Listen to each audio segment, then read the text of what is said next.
So basically, one of the things that we're going to start talking about now is one of the integration profiles. The integration profiles have basically evolved over the years. What we're going to speak about now is essentially called the Unified Eyecare Workflow.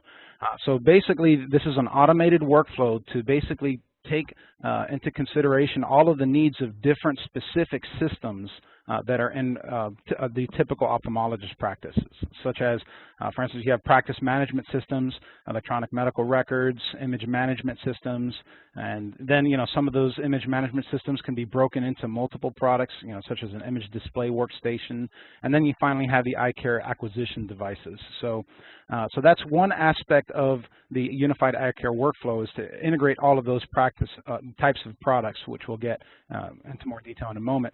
And then in addition to that, we also have a specification called Joya that was included into the Unified Eyecare Workflow, and that was basically to incorporate refractive measurements from devices into a system.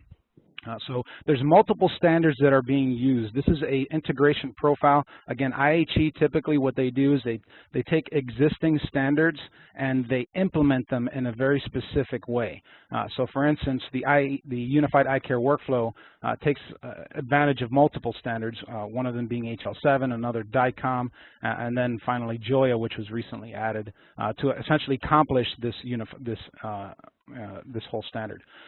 So a key thing to note, though, is that this Unified Eyecare Workflow was specifically designed to replace all other workflows that have been designed in the past. So, many of you may be familiar with the Advanced and Basic Eyecare Workflow. That has been officially retired. So, we, of course, recommend at this point that if you have an implementation using one of those workflows, that you may take a look at the Unified Eyecare Workflow and adjust your devices to be compliant with the Unified Eyecare Workflow. The Advanced and Basic, of course, are still valid workflows. So if you have two systems that use that, of course, that will still work. But we want to go ahead and move forward and move past those two workflows and now start implementing the Unified Eyecare Workflows in your, in all your devices and your systems.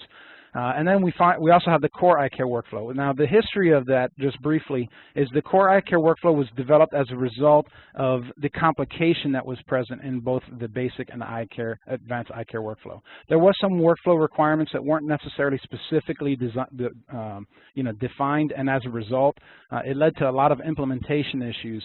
So the Core Eyecare Workflow was kind of a first stab at addressing those things.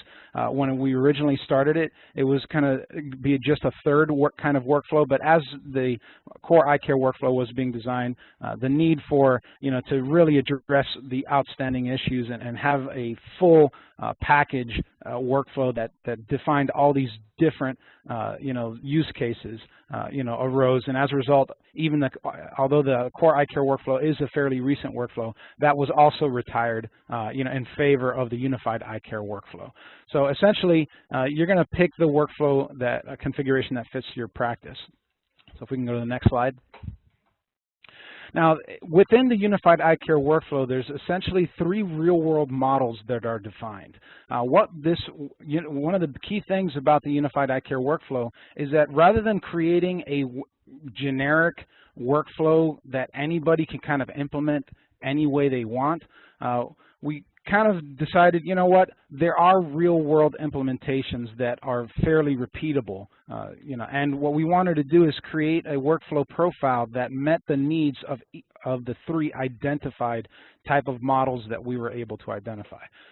So the first one is the real-world model 1, and essentially what this is assuming that you have a workflow that has a separate and distinct practice management system, an electronic healthcare record, Eyecare devices, and a standalone imaging system. So this is more of the traditional type of PAC system that you might see in radiology, so this workflow is specifically designed, to address those needs.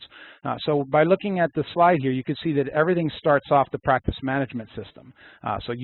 Things like patient demographics and appointments are entered into the practice management system, and then they're basically transferred through our standards, which I'll get into more detail in a moment, to the electronic healthcare records.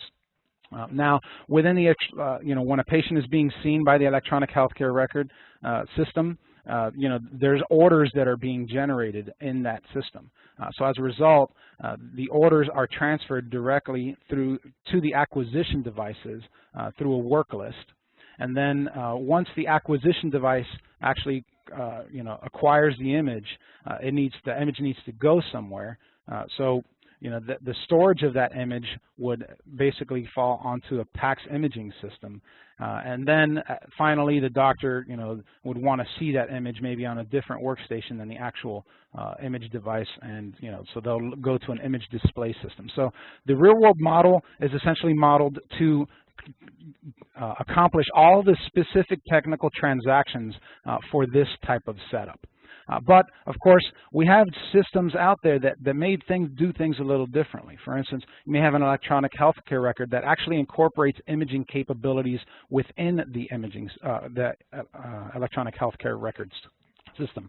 So in that case, it's not necessarily a standalone image system. There's more capabilities that maybe the EHR has. So that's where we get into other real-world models, starting with the real-world model 2. If you can go to the next slide. So now the real-world model 2 essentially takes the PACS imaging system out of the equation.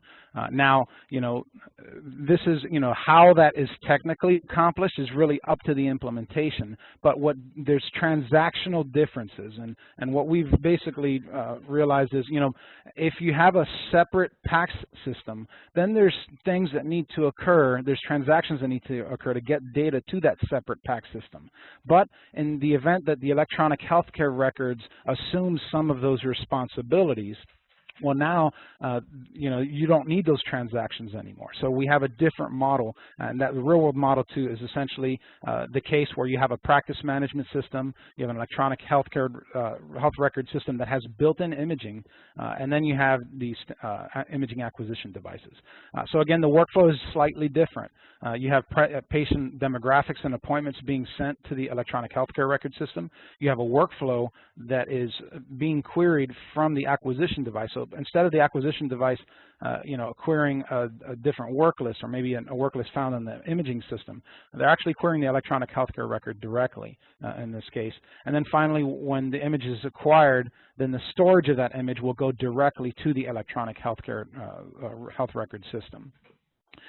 So again, there's different specific standards used to accomplish this overall workflow, but the key thing here is the real-world model 2 is designed without a imaging or PACS system. And then we get into the real-world model 3. Now, the real-world model 3 takes into account that not all electronic healthcare record systems will have, a imaging system, and so. So as a result, you may need a standalone PACS imaging system. But the key difference here is you'll notice that the orders are going directly to the PACS imaging system, and the workflow list is being supplied by the PACS imaging system. So if you go back a few slides and we won't for today, but if you look at the real-world model 2 or model 1, it's similar to the model 1, except there's less capability with the electronic healthcare record, because in this case, this assumes that the EHR does not support any DICOM features whatsoever. There are systems out there that don't support DICOM, may never have plans to support DICOM, and as a result, we need to recognize a workflow integration that essentially takes that into consideration. Although they may not have DICOM capabilities, they may have HL7 capabilities. So what happens is, instead of the work list being provided by the electronic health record system, the work list is being provided by the PACS system, which does know how to talk DICOM, but the orders are being supplied to the PACS system essentially through HL7. So I can go to, so those are basically the 3 workflow standards that we've tried to address with this standard.